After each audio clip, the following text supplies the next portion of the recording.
Welcome to the Slow X Archery Podcast, where slow X is better than a fast miss. I'm Nikki Haverstock. And I'm Teresa Johnson.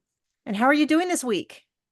Well, it's been an interesting week in life, and um, I am, as many folks know, we're planning like a big archery family celebration of Butch's life, Butch Johnson's life, and so I've just been honestly overwhelmed in the best way with the number of people who have, decided to fly out, and including you, obviously, Yeah, but a lot of Butch's longtime friends and teammates and coaches. coaches.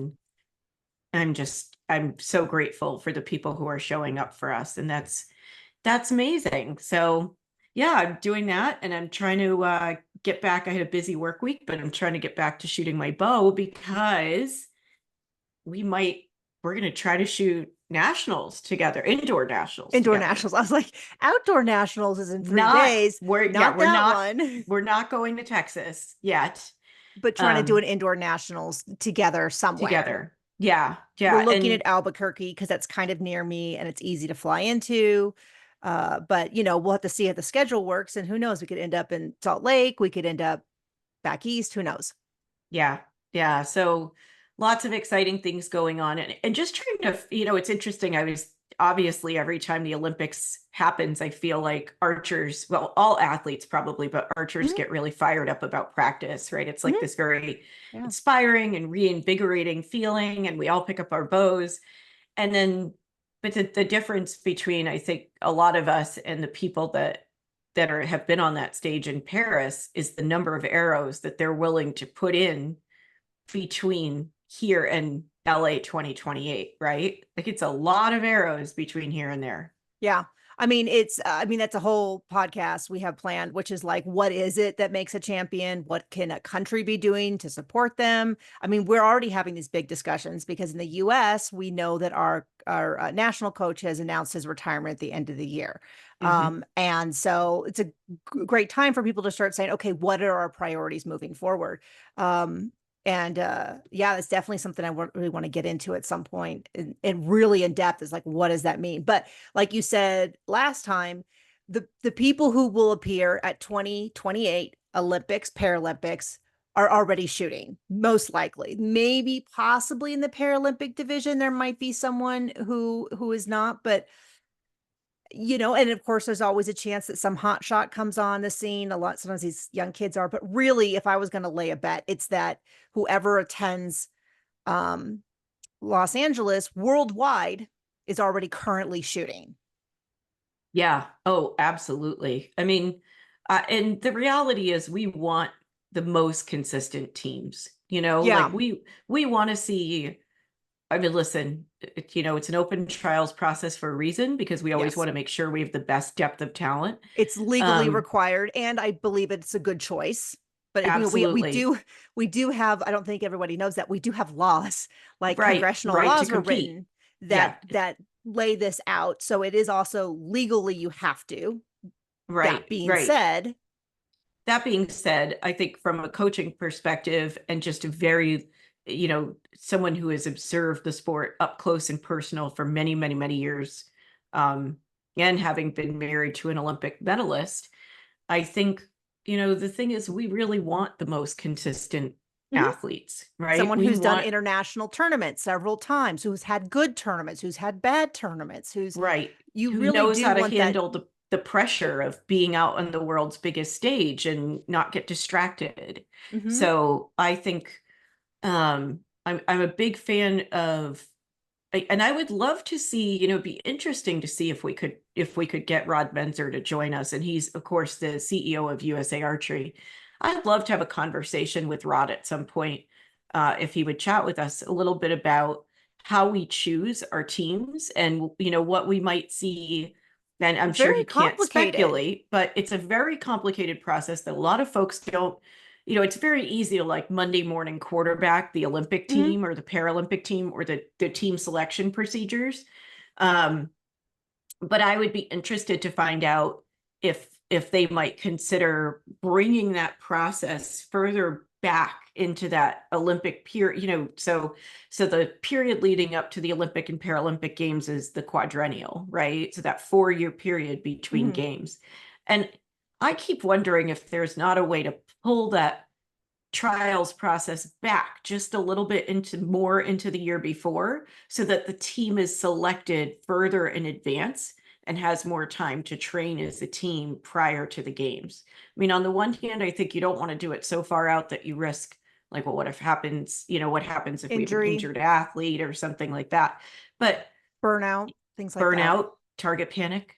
Um, Better, but better. I'm putting quotes around that. Archers coming up and being stronger later. We see that a lot with the younger archers, but you also see that. I mean, then we're really getting into a question of financially. You and I yeah, both know, um, well, many athletes who the financial issue has been a really big deal. Where if you required, let's say, 2 years, they couldn't take 2 years off yes, their job to do it. And then you're really biased towards people who are younger and under the support of their family, which is amazing. I'm not dismissing that. Like we look at how the Kaufholds have supported Casey and you go, that's not a bad thing.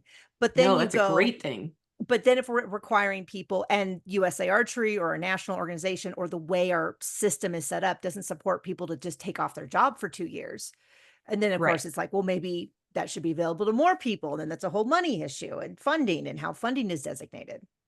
Yeah, and what you just said, it so perfectly underscored what I mean. I never want to speak for the powers that be, but I would think that it underscores exactly what they think, which is that you can't make everybody happy, right? Like you Mm-hmm. do your best to balance the needs of lots of people, and of course your legal obligations under the right to compete, right? And you just sort of, do your best from there. Yeah, I mean, it's a little sideways conversation, but it reminds me of this, which is when Vic Wonderly was at NFAA Indoor Mm, Nationals. And one of the sort of guiding principles of that is you shoot against your peers. But he was going to a world event, so they allowed him to shoot his last day of scoring early so that he could do that, so that he could then attend a World Cup event. And there was this mm, argument about, was that fair? He did not have to yeah. shoot against his peers. Did he have an undue advantage? I think it sort of petered out because he shot with the Joed kids. And so I think a lot of people felt like that was not an undue advantage, like shooting with a Mm. bunch of the kids, flinging arrows, dropping stuff, a little chaotic, that it wasn't an undue advantage. But then you go, we're supposed to punish him. He can't compete at this event because he's going to a World Cup to represent the US. But it gets sticky. It gets sticky with those things because I'm a big fan of we don't form these big events just for the top three archers, but Exactly. we also don't want to punish the top three archers. It has to be this fair balance. That's always been a discussion in all my years about, oh, well, that's not good for the RAs. Well, the RAs are being paid and have all their stuff. Why are we catering just to them? Why aren't we catering to the kids who are in school, to everybody who's coming out on weekends? And so that does become every single event, every single decision is this balance between the needs of the top, the needs of the many, the needs of the long-term people, the needs of the new people, where you're trying to do this. How do we make this most fair? And usually, like you said, you're lucky if you're getting 70% of the people happy, 60%, maybe 40%. And you have 30% that are mad at you for not going farther this way, and 30% that are mad for not going 30% the other way. Well, Nikki, this reminds me that there are a lot of Olympic and Paralympic team members that I would love to have us bring here on the podcast to chat with. And actually we're going to see many of them in a few weeks at Butch's Celebration of Life. And so I feel like that might be, I hate to like impose upon my dearly departed husband, but I feel like he would be fully supportive of us being like, hey, by the way, do you want to come on the podcast Pressuring people into in Butch's your name? whim. Like, hey, thank you so much for coming to celebrate Butch. And by the way, can you support our I podcast mean, if and there's come one and let thing us interview you? you can almost guarantee, is that people who've been in the sport for almost any period of time have very strong feelings. Um, Absolutely. we have I think I mentioned this last week, but I have started working in the past year with a Paralympic archer who was not Hmm. she was not an archer. She messaged me, sort of cold called me. Um Mathers, Kevin Mathers from Hmm. had they had a mutual friend, and Kevin was like, if she's looking for a sport, she should look into archery. That's kind of how that started. She Googled, she found my name. She said, I'm kind of interested in Paralympic archery. I had this accident. I now want to compete. I've looked at all the different sports. They all have different, if you don't know, this is crazy. Every sport has different, like how you're affected, what ranking and classification and all that. And so it looked like archery was actually a really good match for her injuries, her ability levels. And so she came to me and she was like, I want to go to the Paralympics. And I'm like, okay, I get a fair number of these kind of, I want to go to the Olympics. I want to do this. And we do one lesson and it peters out. So I was like, okay, why don't we just meet? We'll just do a sample lesson. We'll see if we want to do it. And she was serious. She's now been competing for quite a while, but we talked about, I can't remember my initial point in bringing this up, but it's somewhere tied into something we were saying. But it was this idea of like, I was like, okay, you can't make this Paralympics. That's, but let's start training like you're going to. Let's do the Paralympic trials so that when 2028, it's not your first Paralympic trials. Like let's do it ahead of time, even though I don't think you have any expectations that you could make this trial in 9 months, which I was correct. But let's do it so that way when you do it next time, it's not the first time. Her first tournament was Arizona Cup. It's a big tournament, but I'm like, don't worry, it'll never be that scary again because it's big and this big, huge tournament and all that. And she's already getting some really big opinions about like, well, this is a problem or this isn't a Yeah. problem, or very, very quickly getting herself acclimated to what the sport is like. And so and then of course through that I've been able to meet a number of the Paralympic archers that I knew but didn't know well, Yeah. who, because they're men, a lot of them, and so we didn't shoot the same side of the field. They weren't shooting when I was shooting. And the unique things that affect them. And you go, gosh, every single subset, every single division, from JOAD to masters to senior, they all have special things that are affecting them that they're like, I have opinions on. So a little bit of a Yeah. derailment there, but No, that's okay. And I would say, having lived with somebody who shot in 5 Olympics and then having worked with so many of those athletes who have been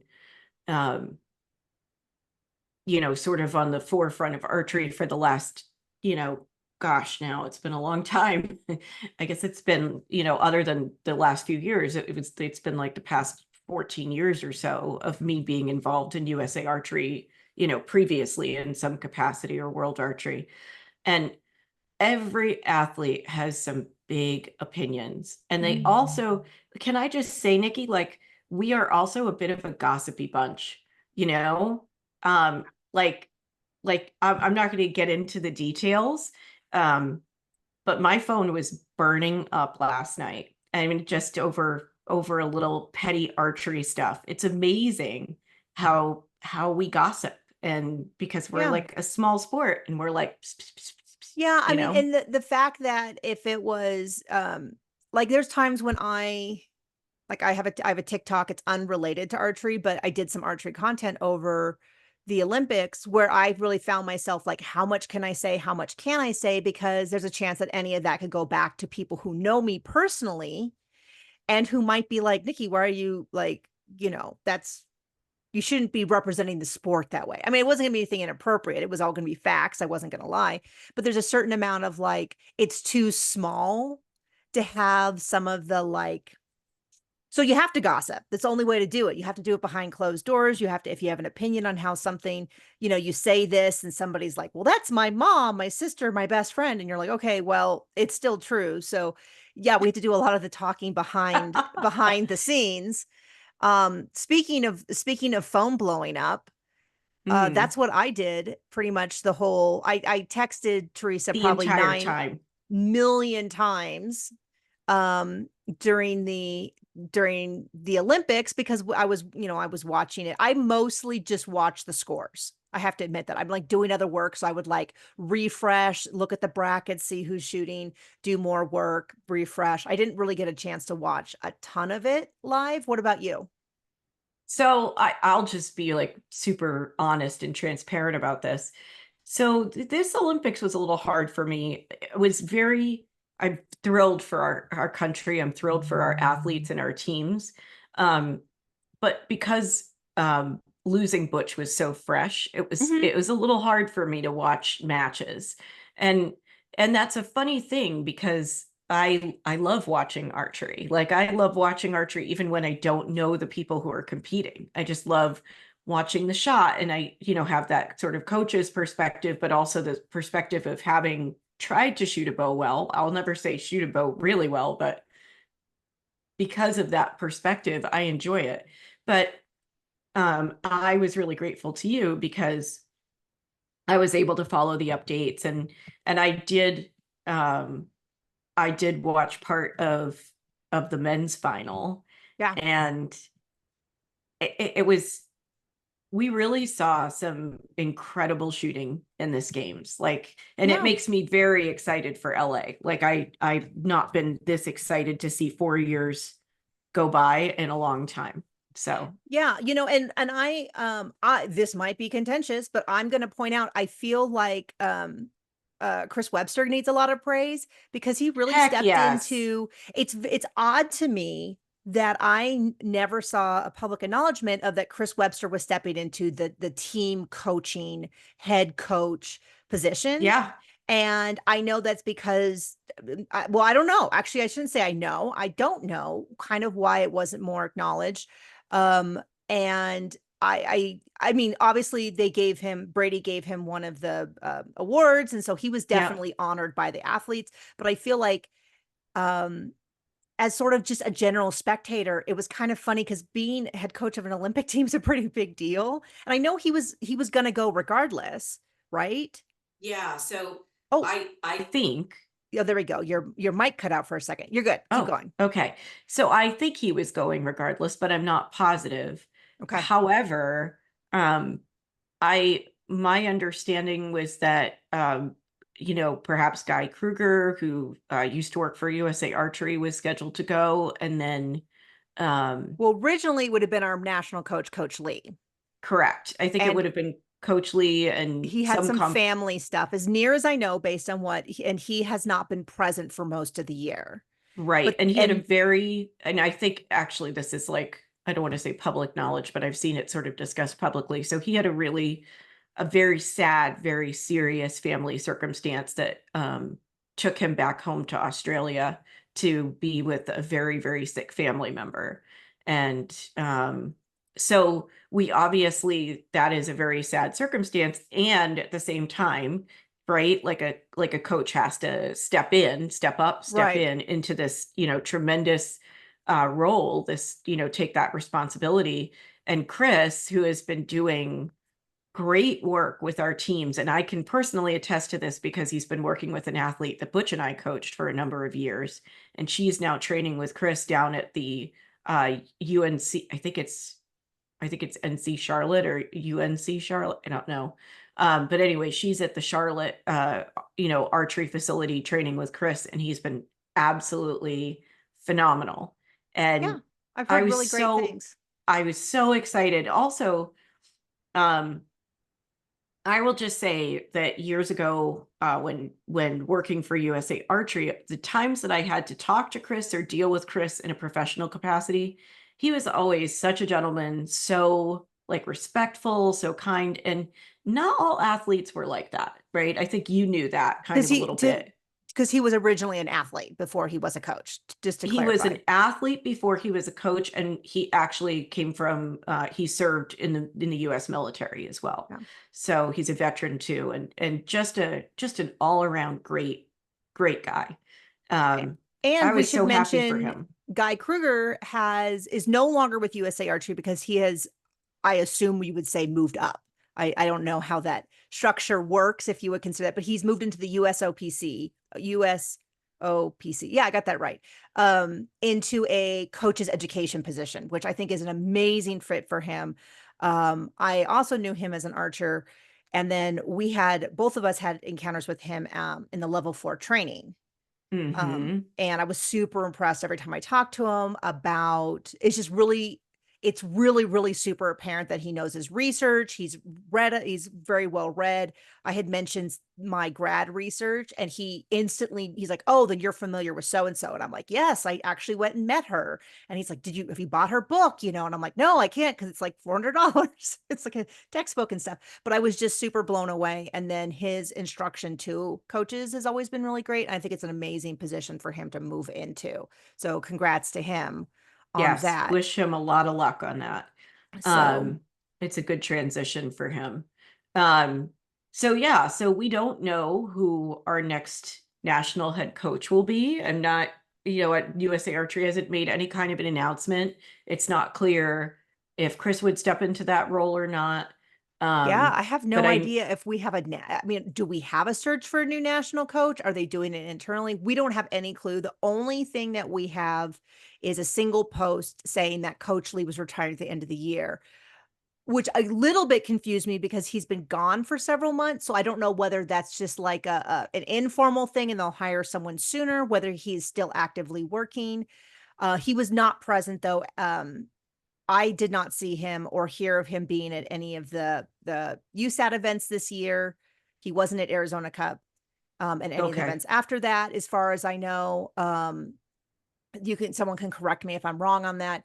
He was not at the trials during that time as well. He wasn't at the Olympics. So I don't know whether if the end of the year is like a formality thing. It's not really my business either. It's sort of one of those things where I can't even, for the sake of those who live outside the country, I can't tell you our where this search is going on. Are they actively searching? Do they already have already offered it to someone? So that'll be, I guess we have no inside knowledge of that until we do, and then we might be able No, to share it. But feel free to clue us in, and we'll right, listen. We will protect our sources. Okay. right. When I say Nikki and I will protect our sources, like we will ride for you if Yeah. you, yeah. So Especially feel combined with the free. fact that I have a terrible memory. So I could literally just be like, I Oh, she don't does. remember who told me. This is actually true. She does. Dates, Um, times. I mean, I can remember facts. I can remember facts and details and you like the remember important my stuff. birthday every year. You do remember my birthday, but that's because Facebook tells you and Yeah. your calendar tells you. By the way, if I look away, it's because I'm playing with a twisty over Or, here. oh, well, we should remind people, for people who don't know, that we are now recording these episodes to put onto YouTube, just so that if you're not a podcast person and you want to just Yeah. throw on YouTube or something, that is also an option. Slow X Archery or whatever should find you that just fine, in addition to all the normal places you get your podcasts. So big standouts from the Olympics. Yes. Yes. Well, should we just start with the US since that's kind of our bias? I mean, let's do it. We're so proud of them. There's a lot to be proud of. So I'm gonna take the head on the mixed teams, Yes. which is the event for those who are not maybe as familiar with. We're gonna assume everyone knows World Archery, Target Archery, Olympic Archery, but mixed teams is the top male and top female from the same country. If you Hmm. have a full team of 6 with 3 women, 3 men, then that would be whoever shot the highest. If it's just 1 man and 1 woman, there you go. And this is a newer event in the sense that it's a newer event. They introduced it 3 Olympics ago. Oh no, I thought was this the first or second one? It must be the second, surely.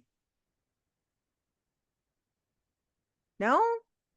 I thought this was the first one, but I could be wrong. I'll look it up while we talk. You look it up, because I'll look it it up. feels like one of those things that have been around for a substantial amount of time, but I might be confusing it with World Cups and World Championships and things like that.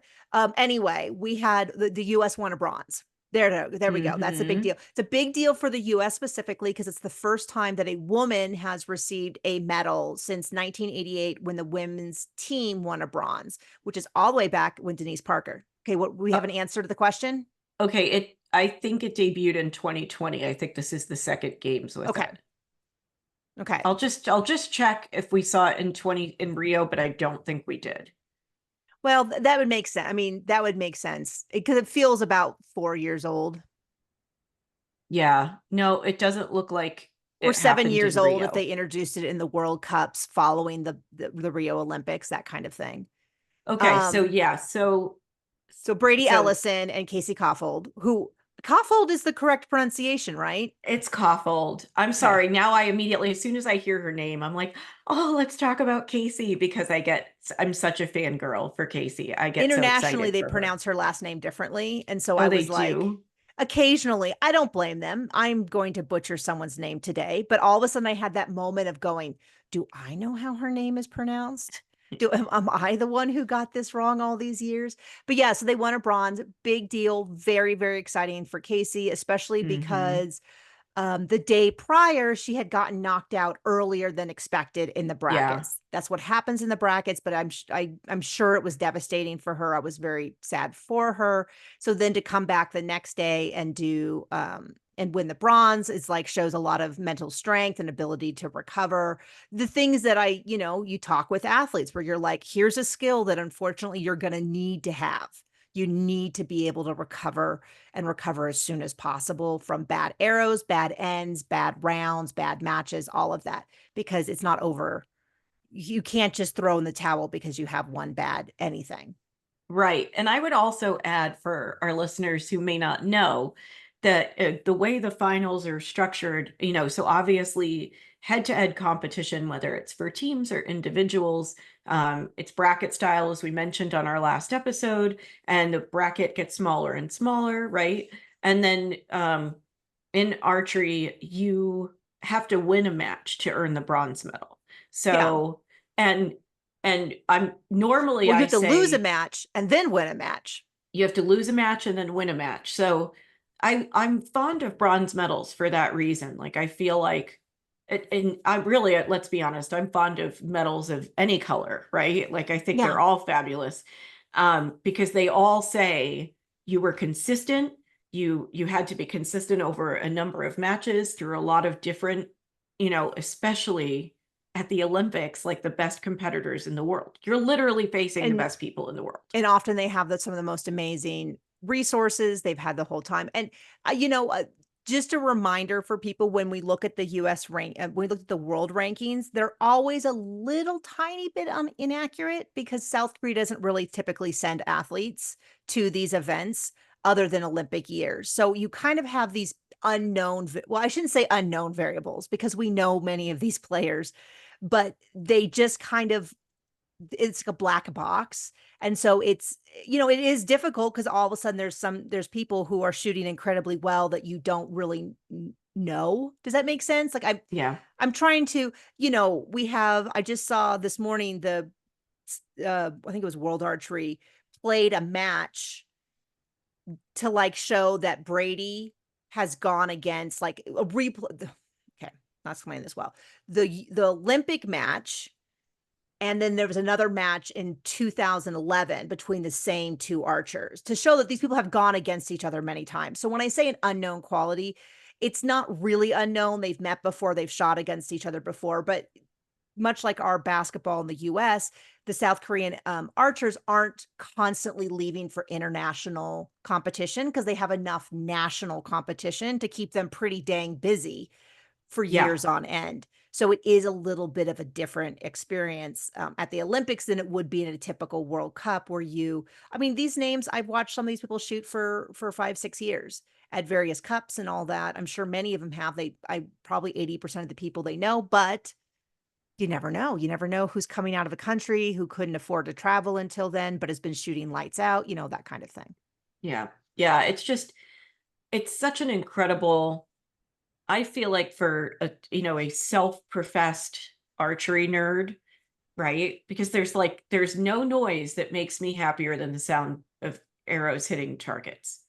When I used my personal Instagram, which I haven't used in a number of years, it's watching arrows fly.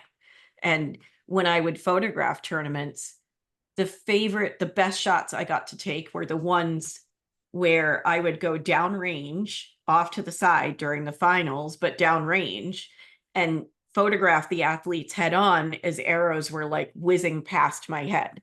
Now, it, it not past my head. I mean, they weren't like here, right? But the Right. point is that nothing made me happier than to be able to see the shot from every angle and to study it. And yeah, I feel like the Olympics is like it's like a symphony of archery. It's like the perfect place to see the best of the best. And there's nothing else like it. And I think we need to manifest now that the Slow X Archery podcast is going to get credentialed for LA so that we can be at the games to cover it.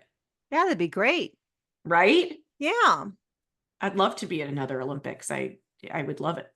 Um, these athletes shot lights out. I want to talk about Casey for 1 minute Yeah. because um I think I mentioned on our last episode that I remember her as a very young girl. And I remember this interview that she did with me. I think she must have been 12 or 13 years old. And the Lancaster Classic, which is like a huge indoor tournament every year, had been like canceled halfway through due to weather, right? I Yeah. think they got hit with a terrible snowstorm. And people had no shovels. I remember there was a big deal with like people were out there trying to dig their cars out with, Yes. folded paper. And Yeah. I mean, it was really bad. I'm not laughing. Like there's nothing funny about it, Well, but it people's was a reactions crazy were people. crazy. Yes, people's reactions are crazy. And I do remember They were actually really mad that it got canceled. And I was they like, got dude, people are angry gonna at die. Yeah, they got super angry at poor Rob and Carol Kaufholt, Someone who are just someone the took a best bunch of folks. stuff and Yes, trashed the they like place. looted it. They It was looted it. terrible. It was really embarrassing. I mean, But it was, anyway, but anyway. I think what happened, if I recall correctly, and Rob may very well, if he sees this, hopefully Rob, you could correct us if we're wrong. But I felt like Casey shot a qualification round and knew that she was going to be able to shoot against Mackenzie Brown, but because of the weather, didn't get to finish the tournament. That seems Something, familiar. yeah. Like, and Mackenzie was like Big Mackenzie, deal. who's no longer competing, I think now. That she was like Casey's idol at the time. And I remember Casey as this spirited, talented young athlete. And I remember looking at her, and I remember Denise Parker saying the same thing about her, that we looked at her and said, this kid is really going to go do it someday. Like she's the real deal. And that's, coming from somebody who's coached a lot of kids at a pretty high level, right? I looked at her and said, she loves it so much. And I was so gratified to not only see her incredible success in Paris and see how close she came, to, well, first of all, she walks away with a medal and she broke did we say it was a 36? Let's see, 1988. Yeah. 36-year medal drought, as you said earlier, right? Since 1988, that's the first medal won by a US woman. But then also to see Casey's longtime coach, Heather File, was there with her as well.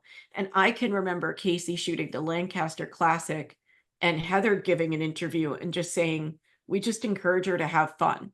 We just remind her to have fun.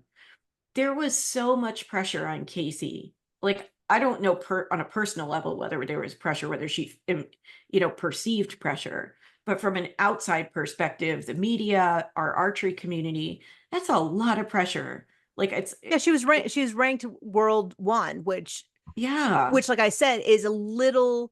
It's a little like when people hear that, the expectation is she should be bringing home a gold medal, and that's why I was like, it's important to understand how the South Koreans play into that, because the expectation that if she doesn't get a gold medal, she has somehow let people down is just not accurate to what the rankings actually say. Because if South Korea, who has, like I've been saying this for weeks now, which is you can be a professional archer there. That can be your job, that you don't have to rely on a family or this or that. That throws such a huge spanner in the works. It's yeah, kind of like the US in basketball.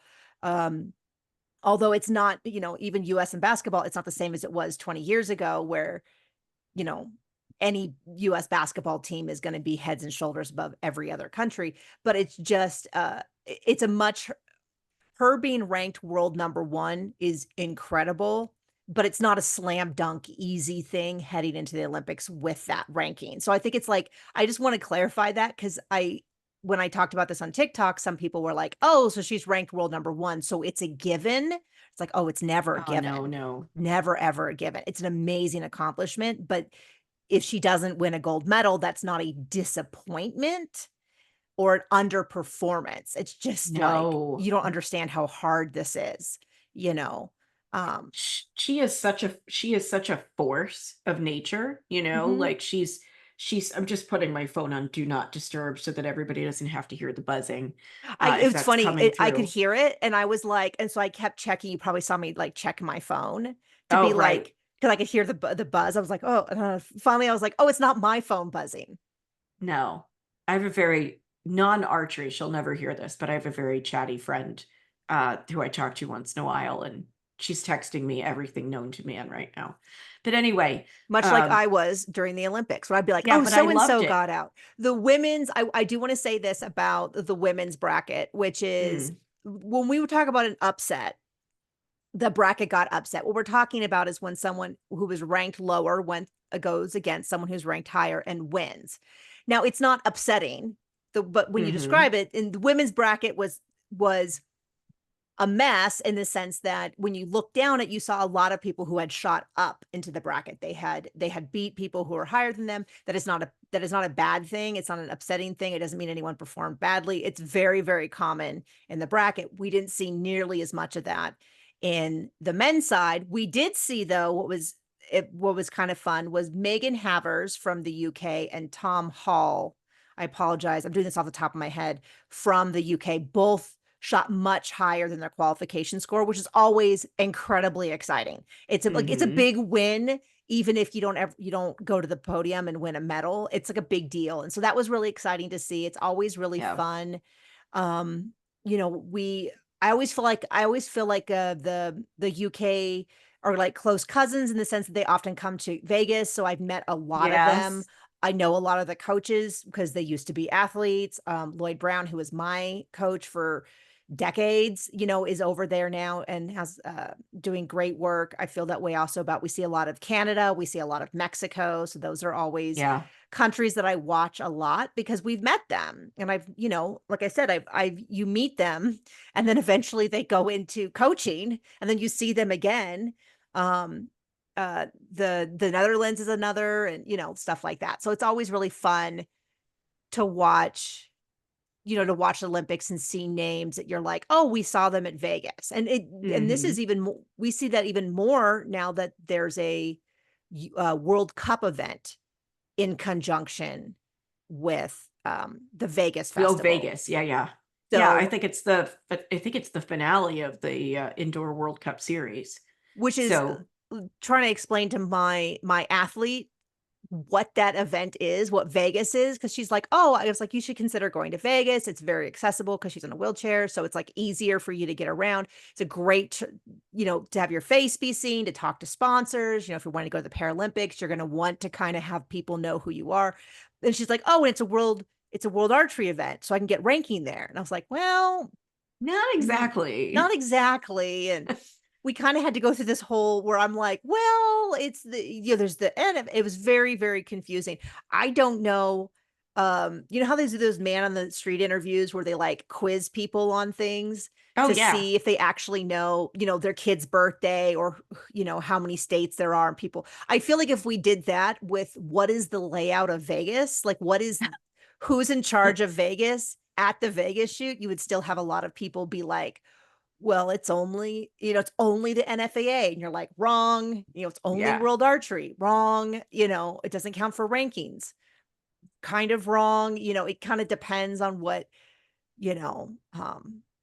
So It's anyway, it's a it's the other thing I would just say is well, back to the Olympic results. I mean, yes. I feel like Brady and Casey as a team were so good.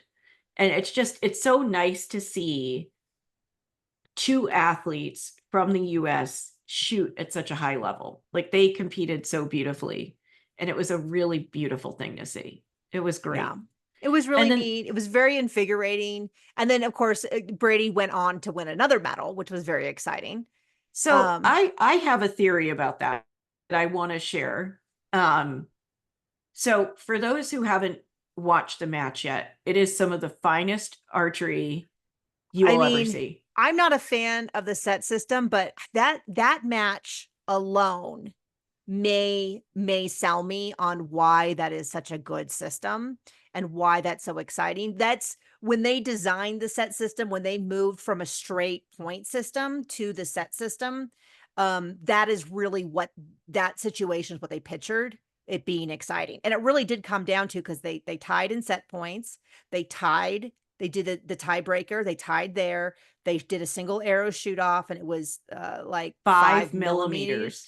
crazy. But it was like, and to have that be, because that could be happening anytime, that could have happened in the Yeah. 132 round. The fact that it happened for the gold medal match really, I think, shot excitement for the sport up. It incredibly gracious. It gave them an amazing opportunity to both be good sportsmen. Um, really showed it was a really big opportunity for Brady to be classy, and he was. They congratulated him Absolutely. when they talked about it. He goes, "I don't feel like I lost. We both had champion shooting," which is true. I mean, They did. They shot like champions. they didn't have to shoot that amazing, but they did. They could have tied on a 5, which wouldn't have been as exciting. But they didn't. They tied with golds. And so it was just a really great opportunity, I think, to invigorate everyone and to be really exciting. So it was a very, very exciting match. Very high pressure. Um, and the fact that I don't know how much Chris has worked with him, but if he was expecting Coach Lee to be there, there was the opportunity to be thrown off by the changes Yeah. in the coaching staff. I think he had months and months to prepare, but I was impressed with yeah, just the whole team, top to bottom. Cindy Bevilacqua was I just remember, that's her. I, no, it's Bevilacqua. Bevilacqua. Okay, And just I making think sure. so Was a team Cindy manager. is a team. I believe she was the team manager, Mary and Evans was Emmons was there. yes, It from seems USA like Archery. it sounds like from what I've heard. If you heard otherwise, let us know. But that everyone was really supportive. They got to meet Snoop Dogg. They got to meet Flavor Flav, who was really supportive. They And met Snoop. I knew they met Flavor Flav. I just saw a picture of them with Snoop Dogg. I know. I was like, man, Okay. yes. Just it's moments like these when I really it's not just meeting Snoop. Although, I mean, let's be honest, Nikki, I did graduate high school in 1995, so Snoop Yeah. was like, No, I know. but gosh, It's a celebrity experience, and we don't I think of feel like archery as being celebrity to things outside of archery. And that's although, Snoop Dogg and Flavor Flav are celebrities outside of when I was archery. at the London Olympic Games, there's a picture of me with the men's team. We were doing media and Apollo Ono, right? Yeah. Who at the time was like, had really good visibility. And when the men's team won their medal, their silver medal at that games, I actually remember that we were doing media like all through the night and the next morning. And I met Ryan Seacrest, and we also were on the set of the Today Show in London. And what's his face that got fired from Yeah, Matt Lauer? Matt Lauer. I was at Dave Yes. Matthews, and I'm like, Yeah. that is not No, close. it's not But it Dave has a similar Matthews. vibe to the name. Yeah. Yeah. Um, and I remember being interested in how short Ryan Seacrest was. Like I was like, oh, he's really short. Ryan Seacrest was quite short. Yeah. That was my celebrity interaction. It was by no means was it Snoop Dogg. So like this seemed like it was a It's getting a little very cooler. cool Olympics.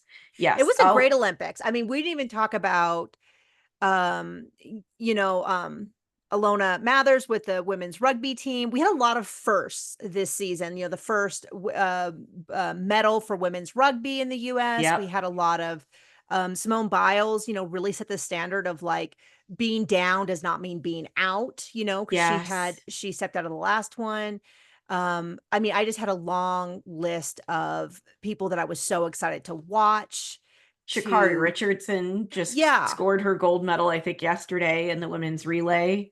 I mean, just Kate incredible. Ledecky, Oh, yeah, so yeah. many amazing athletes. I do feel like, and I said, I posted, I said, I don't know whether my FYP, my For You page is for youing, but I'm seeing so Mm. many amazing women's stories, or whether we're just having an outstanding on the women's team, um, which is exciting. I mean, I do have a bias in that in archery specifically, and I've had companies tell me with these words, we don't care about women's archery. Women Oh don't yeah. buy enough products for us to care about them. We only care about men, and the men who buy stuff for their girlfriends, their daughters, their wives. I had a So very large president of a company um tell me that directly, just flat out. Just, I could we don't tell you care. an actual quote from a past, not current, president of a large archery company who said women don't sell bows. Yeah. It's a quote. I can tell you, it's a quote. So to And then we're see, seeing record numbers this year, unrelated to the Olympics. We're seeing the largest, the fervor around the WNBA, around the women's finals in college, some of the largest blowout numbers with people watching volleyball games who are women. So you're seeing this real surge in interest in women's sports from women, not just from men, although there's no problem with that. But, and I'm hoping that maybe someday joins us in archery, where we see more excitement around women's archery.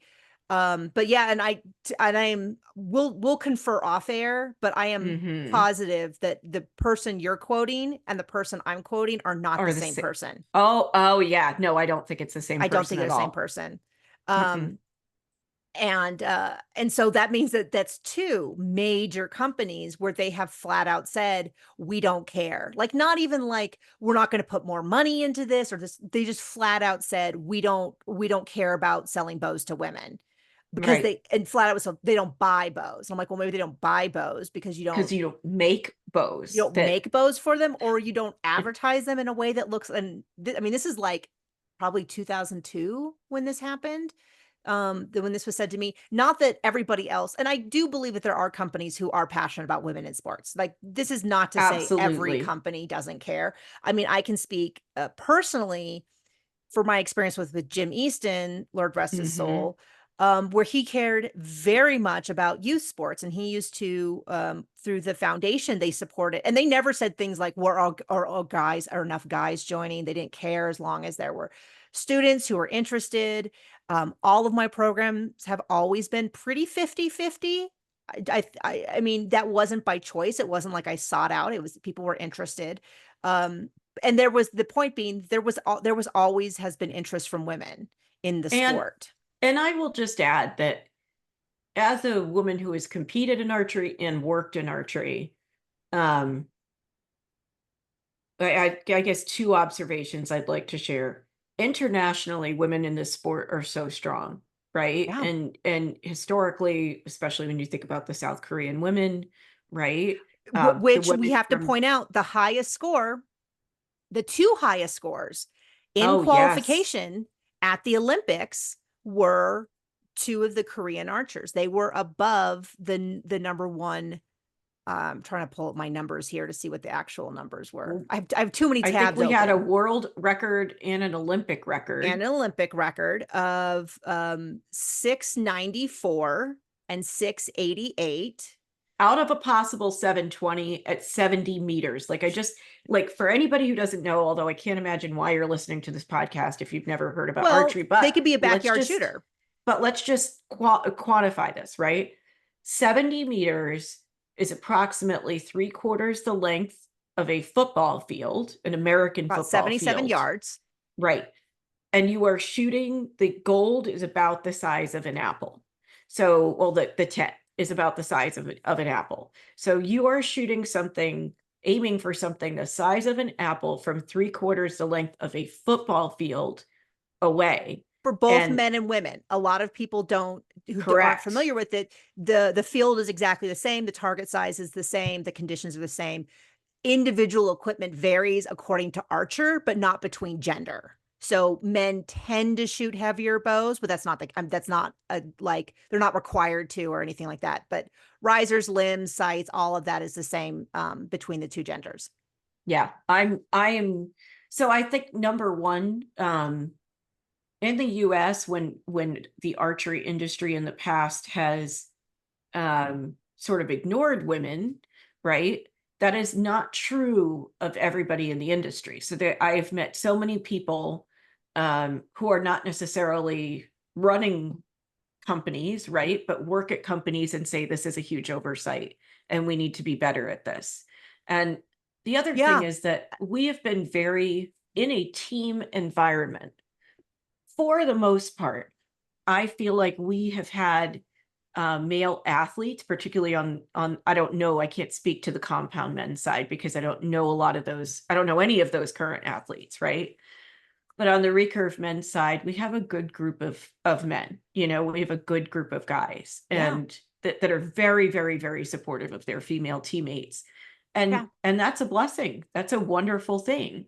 Um, I think we've been very, even though you know, Jack Williamson and Jack Williams. Jack Williams. Yeah. Just said His it's, mother is Wendy. I think his mother is Wendy Williamson Williams, or so. I always oh, get it confused. no, Jack Um, Williams. Yeah. yeah, and then Trenton Cowles. Such nice guys, such great archers. Obviously, very sad for them that they, you Yeah. know, we didn't have a full men's quota, and so they weren't able to compete. Um, but we just have a great group right now, and such phenomenal coaching for them. I just I think this is a games that Team USA archers walk away from feeling very proud. And you know, I know that the Paralympics are starting soon, so obviously Yeah. the excitement starts again very quickly here, and I'm excited to see what's next for Team USA. Yeah. I mean, it's like any second now. Let me see. I Speaking of saved any it. second now, Nikki, nationals are happening in Texas this week, and we should touch on that. I know we're like almost at, or we're just over an hour, but we We're should touch okay. on nationals before we I really wish I was going to nationals this week. Can I I know. just say that? I really I blocked it out on my schedule just in case. Yeah, I And did the same thing. Butch and I actually, I mean, to be just transparent with everyone, when Butch was, you know, had started a new treatment earlier this year, and we were he had a chronic form of leukemia, and he was starting to feel better initially, and we were both shooting a lot, and we were saying that if we both felt well, we were going to go and or if he felt well, we were going to go shoot nationals together. So this was supposed to be the year that he returned to the field, which was going to be great. um so I'm really excited for everybody to be at nationals, and I believe that the USA Archery annual meeting, they just sent out is Monday. RSV. It's Monday, Monday and night. I'll be attending. I'll be attending as well. And they sent out, you know, um, what's the word I'm thinking of, like an RSVP notice to everybody. So if you're attending on Zoom, make sure you look at your email for that information if you want to go in person. But if you're if So, this mm, oh, I was just going to say, I got excited because I just found it. So they're shooting, the Paralympics are shooting August 29th, 31st, September 2nd, which is when I will be right around the time I'll be with you. oh, so we'll be able to watch together and maybe record. Maybe. And oh, the annual meeting is Thursday, August Oh, 15th at 7 p.m. Central. I thought it was Monday. No. So let's just take a look at that. So I have it it's on my schedule for the 12th annual assembly. Why do I have it on the wrong no, date? it says RSVP by August 12th. Oh, okay. When is it? Okay, so it's so for everybody listening, and I'm reading this directly from the email. This will take place during the USA Archery Target Nationals and US Open on Thursday, August 15th at 7 o'clock Central Time. Okay. I might be So there. It's during my son's his an open house. So you might have to take notes for me. But it's yeah, always a good time to, RSVP, sign up if you are if you care about, if you have opinions about USA Archery, you have to kind of show up and have an opinion. So we'll see how that goes.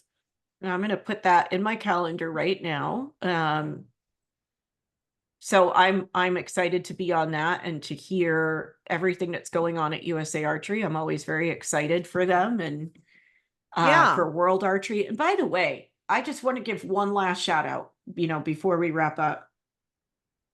I really want to shout out Sarah Boyd and the media team Yeah. at USA Archery and the team at World Archery, Chris Wells, and I saw Vanessa Lee there reporting.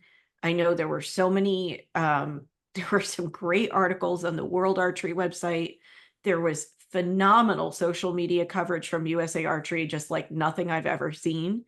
And like props to them. Like it was Yeah. incredible. It was They phenomenal were really, coverage. really so for those of you who didn't know, when Butch passed away, I was one of the first people to post about it because Teresa's like, I can't do it. Can you just post real quick? So Yeah. several people reached out to me first and were like, and Sarah was one of them. She called, she's like, I am so sorry.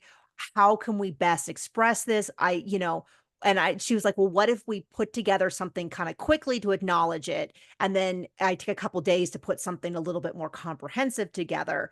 Do you think Teresa would be okay with that? And so I kind of sat on it. I kind of tried to, Teresa was obviously very deep in her Yeah. feelings and a very high priority, like there's things I need to deal with. But Yeah. it was so clear to me how deeply she was affected by it and how much time and effort and energy she was putting into doing it right.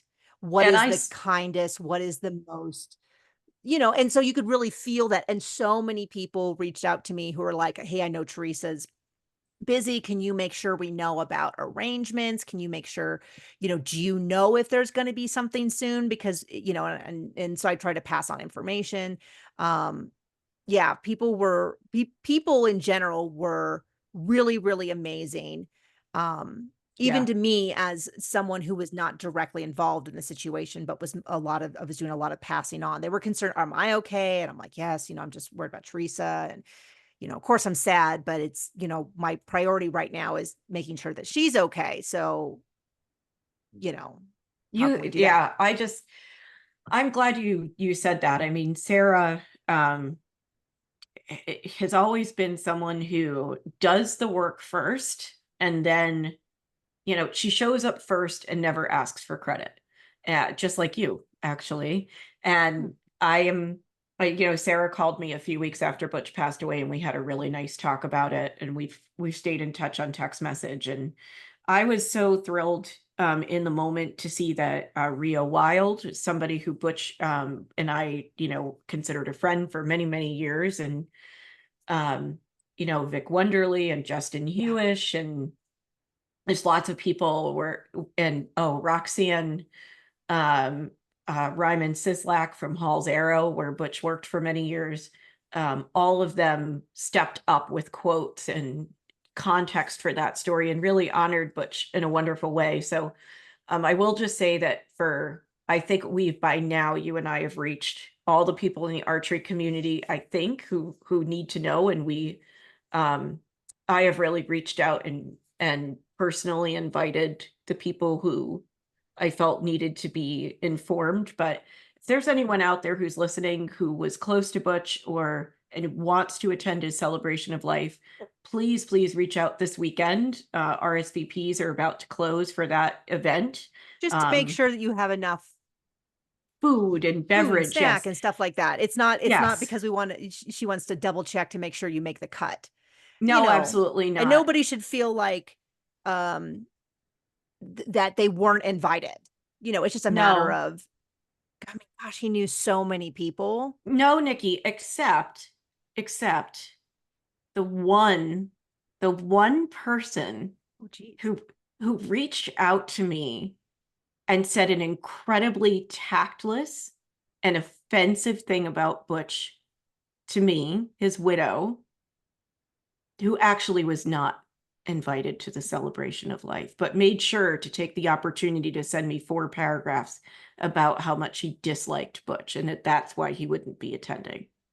Shannon Doherty passed away recently, and Mm, she was going to hire security for her funeral and had a list of mm, people who weren't allowed to attend. So yeah.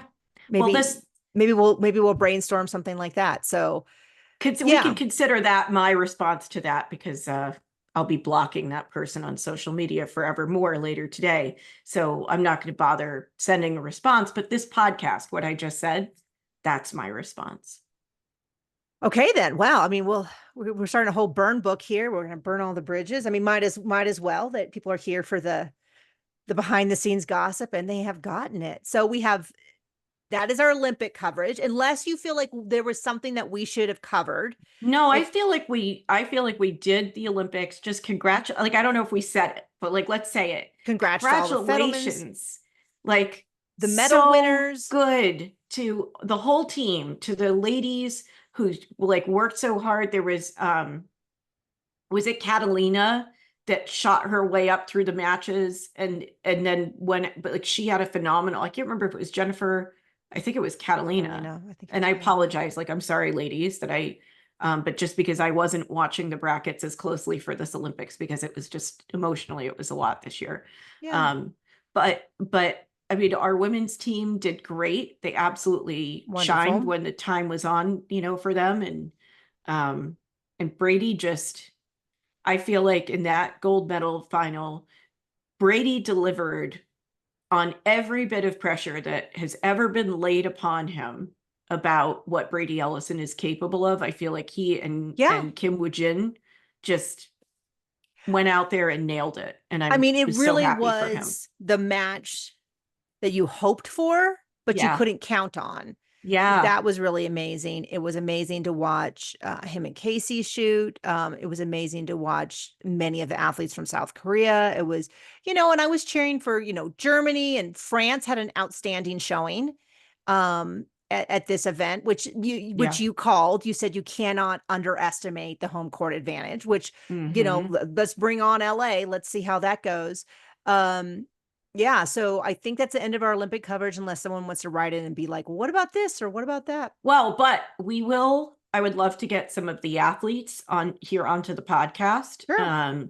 So we'll be working on that for the coming weeks. We also, we kind of need to like have an offline call and talk about actually starting to reach out to all these folks. We did put together like a scheduling link. And so, hopefully soon when you see us, you'll start seeing us with some other guests popping in to talk about. I would love to talk about some of the things that happened in Paris, but then also some of the past Olympic Games as well, and talk about the future of team selection in USA Archery. And I feel like we've got a long list of topics we got to cover. So if you Yeah. have And then, suggestions, let us know. If you want to appear on the podcast, let us know. Otherwise, we'll be reaching out to some of our favorites soon. yeah, well, I would not say favorites because it'll leave someone off the list. But, and then also we do have the US Nationals coming up. So that we'll probably have a chance to Yes. hopefully talk about some of that. That is going to be in Lubbock, Texas, which people are very scared about. I looked at the weather and it seemed like it didn't seem that much worse than the weather that we've seen in other places like Ohio, Pennsylvania, hot, No, humid. and it's very well. I thought Lubbock was dry. Well, I'm just saying hot and humid Oh is pretty yeah, miserable. And so I kind of feel right. like, I feel If it's a like, dry heat, it won't be too bad. I mean, we've been rained out in Pennsylvania. There was a A dust hurricane. derecho Yeah. I in mean, a whole bunch of Ohio, different in Ohio. porta potties flying across the field. Had to redo the whole field. I mean, really, really, truly a miracle no one was killed. Oh yeah. Um, I mean, really, because people would, if they hadn't cleared the field, they would have been killed because the tent collapsed. Okay, wait. Can I share one story for posterity about that derecho? And then Sure. okay. So like everybody, we had a rental car for that event. And, the weather that morning was pretty stormy, but it was extremely hot. And one of my USA, Extremely hot it and was so hot. Like we were all so cooking. humid. People were passing out left and right, Yes. athletes and judges and So parents. one of my USA Archery colleagues at the time, who I don't think is at USA Archery any longer, was really overheating and needed to cool off. And so I had the keys to our Butch's and my rental car. And so I handed her the keys and said, hey, friend, like, go get in our rental car, run the AC and cool off. You look like you're going to faint. And she was like, oh, okay. And so she went to the car, she cooled off. I didn't get a chance to go back and get the keys back from her. Well, now the derecho is coming. They're clearing the field. Butch and I go to the rental car was unlocked. We get in the car. There are no keys. And we're trying to leave the field. And Butch is like, where are the keys? And I'm like, I don't know. I think they're under the USA Archery admin tent. So now things are starting to like blow away, right? And which is like, I'm not leaving this car without the keys. I'm not leaving the rental car here. And I'm like, dude, we got to go. Like, let's hop in someone else's car. We got to leave the field. He's like, not leaving without the rental car keys. And so, and the keys were under the USA Archery tent, and we didn't know it. And so a couple of my coworkers, I think including Denise Parker, were like, you guys got to get out of this car. Like, you're going to get killed, because we're right in front of the giant tent, which we were afraid was going to like lift up and impale somebody, right? We're parked right in front of it. And so after a few minutes of arguing back and forth, they're like, well, Teresa, you just come with us. If Butch won't leave the car, like, we need you to leave the car because we need you to help run the tournament. And finally, we got Butch out of the car. We left the field. It was okay. But yes, Butch That's crazy. absolutely refused to leave the rental car unsupervised in the derecho on the field in Ohio. Yeah, I mean, I was there with someone else had a car, but I was riding with them, and we were one of the last people to leave. And I know that you had to like pull out at a parking lot out around Yep. a baseball field, and we just stop Yes. at the baseball field because that's when it kind of hit. And it was so bad that you couldn't, the dust was so bad, you couldn't see anything. So we just sat there for a long period of time until we were able to get back. But it like poured and poured and poured and poured and poured after that. But we were one of the last cars to leave. But so was that was staff, and people who were working the event were the last ones to leave. I think at that Was point, that all of you were the announcing at that event, I was right? Is announcing, that what yeah, we hired you for? yeah, Okay. So we were not like friends yet. Like, we knew who each other was, but we weren't like yes, friends that's yet. correct. But you know what, Nikki? But I think this year is our friendversary. it is. I think it's our 10-year friendversary this year. That would be right. That would be right. Yeah, and it's any Oh. day now. It's any day now. We should figure out when it was and celebrate. Well, we'll celebrate when you get here in a few weeks. I'm pretty sure we'll know because I'm pretty sure on Facebook I posted because we became friends because I was like, I want to get back into archery. I had taken a couple years break and I was like, I want to get my level 3 and I want to take my level 3 from someone I respect. And I was like, I Hmm. know who Teresa Johnson is. I know that she's a good coach. I know that this is not going to be because I've taken a number of stuff from people who spent more time talking about how great they were than the actual act of archery. So I was like, oh, I'll take it Yeah. with Teresa. And so I went out and took it from you. And there was maybe 6 of us, 8 of us who took our level Yeah, 3. about that. Yeah. It was a good And group. yeah, it was a great weekend. Great experience, all of that. And then we had gone out to dinner maybe the day before it started, something like that for Italian food. And we just really, really hit it off. And then I remember at the end of it, you were like, if I had known we were going to hit it off this much, I would have had you stay with me or something like that. And Hmm. then we left with this goal of like, what's funny is I was just trying to find some old sports psych articles and I found videos that I had filmed specifically to send to you for coaching Oh, purposes. So it's really, I'm like, what are these? What are these coaching videos? And I like opened them up and I'm like, oh, that's me. That's not like, I thought it was videos I took to help yeah. me with coaching. And it was like videos of me. And I was like, oh yeah. So yeah, I think 10 years sounds about right. Um, or, but certainly the anniversary is coming up and I mean, literally any day now. So we'll keep an eye out on that. But I feel like we had so many.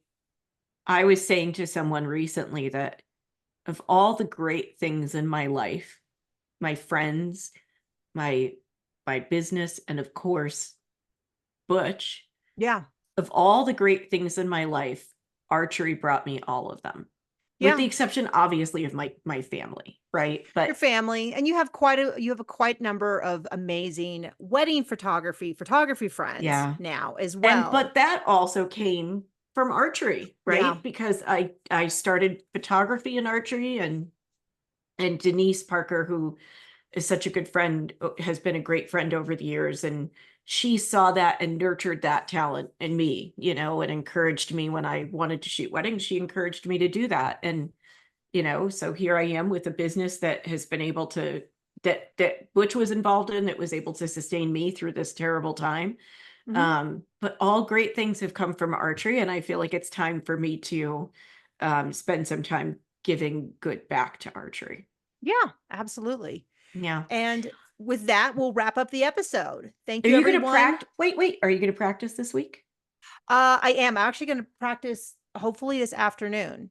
I love So, that. All right, so I'm what going to about you? practice. So I'm going to go photograph a wedding just for a few hours. I'm not back to fully shooting weddings, but I'm going to go to for a few hours to this one while my team shoots it. And then when I get able, either depending on how late I get home tonight, I'll shoot tonight or I'll shoot tomorrow. But I will commit to you and to our listeners that I will shoot in the next 24 hours. Great. Awesome. And Okay. we hope that is true for those of you who are listening, whether you are a casual shooter or a competitive shooter, or somehow that you engage with archery sometime this week, whether it's just fling a couple arrows or have a serious training session. But thank you so much for joining us, and we will see you on the next episode. Bye. Bye.